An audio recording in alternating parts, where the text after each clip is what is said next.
पढ़ी, जियोमॉर्फोलॉजी के बारे में बताया कि जो मैप्स होते हैं, जो वहाँ की लैंड होती है, उसके बारे में जानना ही जियोमॉर्फोलॉजी का डील करता है। किससे? Reconstruction of history of surface of earth. ये चैप्टर नंबर आपका 7 में भी मिल सकता है आपको। क्लास 11th का फिजिकल जियोग्राफी चैप्टर 1 में भी आपको मिल सकता है। 1 का रेफरेंस क्या है? 1 में ये आपको 1.1 में टेबल दी हुई है। ये थोड़ा सा गाइस इसमें ब्लर हो गया ना, चलो इसमें आप देखोगे ना फील्ड ऑफ जियोग्राफी में यहाँ आपका दिया हुआ है जियोमॉर्फोलॉजी, ठीक है।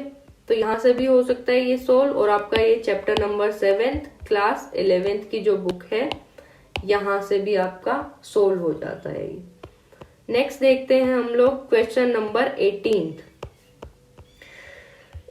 क्वेश्चन थोड़ा सा ट्रिकी था। अभी तक जो 17 क्वेश्चन हुए हम लोगों के वो डायरेक्टली आपके सोर्स मिले हैं हम लोगों को एनसीईआरटी से प्लस आपका ल्यूसेंट से।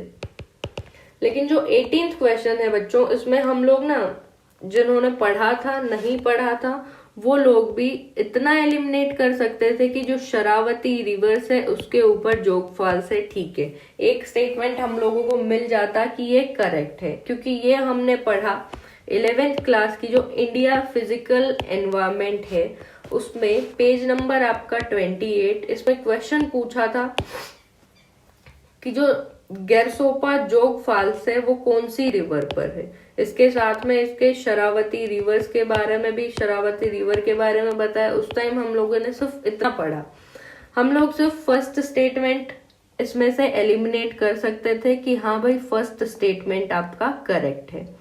उसके बाद आता है ब्रह्माणी रिवर। ब्रह्माणी रिवर के हमने सिर्फ पढ़ा कोसी तो हो नहीं सकता, तो सेकंड हम लोग कर सकते थे, बट बहुत ज्यादा डिटेल में जाना पड़ता आपको इस चीज के लिए। बहुत सारी रिवर्स थी हम लोगों ने जो पढ़ी हुई थी, पर इतना अगर किसी को याद आ जाता कि जो ब्रह्माणी के लिए हम लोगों ने क्या पढ़ा था, कौन कौन सी रिवर्स से मिलकर, एक तो आपकी साउथ क्योल प्लस आपकी संख, तो इसमें कोसी नहीं आएगा, ये ऑप्शन आपका गलत है।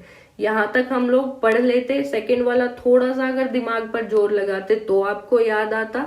चलो आधे बच्चों को याद आ गया यहाँ तक, लेकिन इसके बाद भी इस चीज में कंफ्यूजन रहता क्योंकि थर्ड ऑप्शन हम लोगों ने नहीं पढ़ा।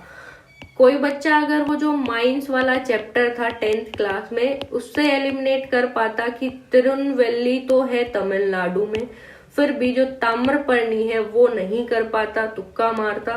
तो इस क्वेश्चन को आप लोगों को अगर श्योर नहीं थे, कहीं और से आपने नहीं पढ़ रखा था 100% श्योर कि आपको ताम्रपानी जो आपकी रिवर है वो तमिलनाडु में है, तो आपको ये स्किप कर देना था, ठीक है। फिर आपको अटेम्प्ट नहीं करना था, ये अटेम्प्ट नहीं करना था। तो इन्हें करेक्ट आंसर पूछा है कि कितनी स्टेटमेंट आपकी करेक्ट है, तो 2 स्टेटमेंट करेक्ट है आपकी, बी इज द आंसर। चलो फिर ये गूगल से लिया है सोर्स, उसमें ताम्रपर्णी रिवर के बारे में बताया है इन लोगों ने, ठीक है, तमिलनाडु में ही है ये रिवर। नेक्स्ट है क्वेश्चन नंबर 19। क्वेश्चन नंबर 19 अगर थोड़ा सा हम लोगों ने जब प्रोसेस समझा था कि वोल्केनो इरप्ट होता है, फिर जो ये सल्फर और बाकी गैसेस जो उसमें से निकलती हैं वो ऊपर जाती हैं, वेपर बनती हैं, वेपर की फॉर्म से फिर वो नीचे आती हैं। इसमें वेपर्स तो खुद भी लिखा हुआ है, तो क्या होता है, प्रेसिपिटेशन होता है, फिर वो धरती के ऊपर क्रस्ट बना देती है, जमा देती है, उसको डिपॉजिट कर देती है। तो डिपॉजिट तो उसका लास्ट का प्रोसेस हुआ ना, मतलब जो उसने किया वो हुआ डिपोजिशन। तो प्रोसेस जो इन्वॉल्व है वो इसमें प्रेसिपिटेशन है, लेकिन इसका कोई भी डायरेक्ट एनसीईआरटी सोर्स नहीं है। जीसी लियोंग का एक चैप्टर है उसमें आपको मिल सकता है, लेकिन डायरेक्ट उसमें भी नहीं मिलेगा, थोड़ा सा आपको इसमें ट्रिकी था, थोड़ा उसमें दिमाग लगाना पड़ता। कई बच्चे इसमें डिपोजिशन भी करके आए हैं। बाकी डिपेंड्स कि एनडीए कौन सी फाइनल इसको की जब देता है, कौन सा वाला ऑप्शन करेक्ट बताएगा, ठीक है। नेक्स्ट देखते हैं, नेक्स्ट और लास्ट है हमारा क्वेश्चन नंबर 20।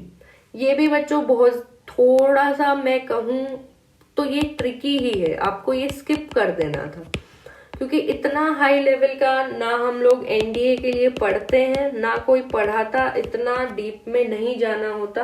11th क्लास की जो फिजिकल ज्योग्राफी है उसमें रॉक्स के बारे में बताया हुआ है, कैसे ये मोल्टन सेमी मोल्टन में रहती हैं, सिर्फ इतना बात किया है उसमें, ठीक है।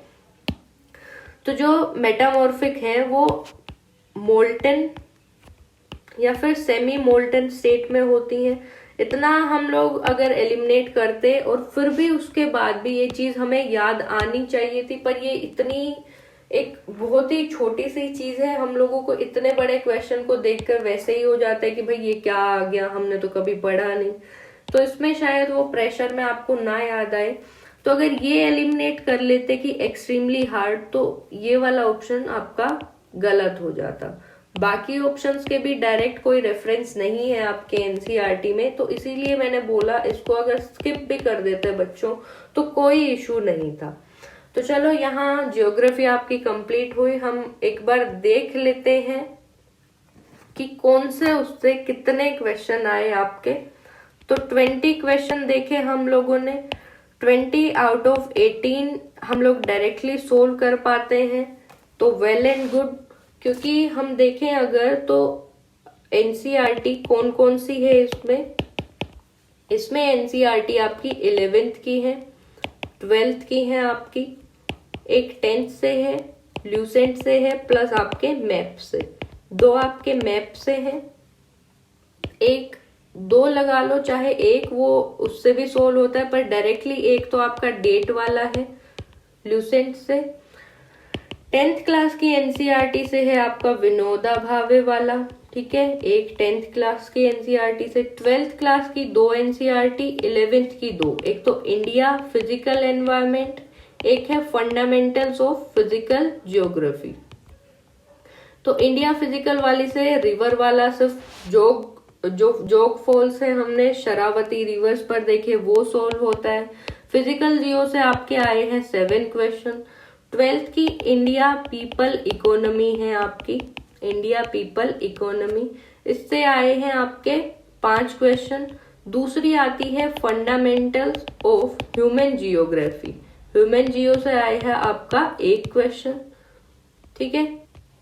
तो टोटल ये जो एनसीईआरटी से हो गए, ये हो गए आपके 17 to 18 क्वेश्चन आउट ऑफ 20। इनमें से अगर बहुत ज्यादा इजी वाले बात करें तो 16 तो सबके करेक्ट होने चाहिए। 1-2 एनसीईआरटी के हैं जो ऑन द स्पॉट आपको मान लो कि अगर एक्सप्लेनेशन याद नहीं आती कुछ, इसलिए आप वो स्किप कर सकते हैं, लेकिन 60 आउट ऑफ 20 तो हर किसी का ठीक होना चाहिए, ठीक है। हम लोगों ने नोट्स में भी पढ़ा है। तो यहाँ हमारी एनसीईआरटी सीरीज खत्म होती है 2022 के एनडीए के पेपर की। आई होप सबको समझ आया होगा, क्लियर हुआ होगा।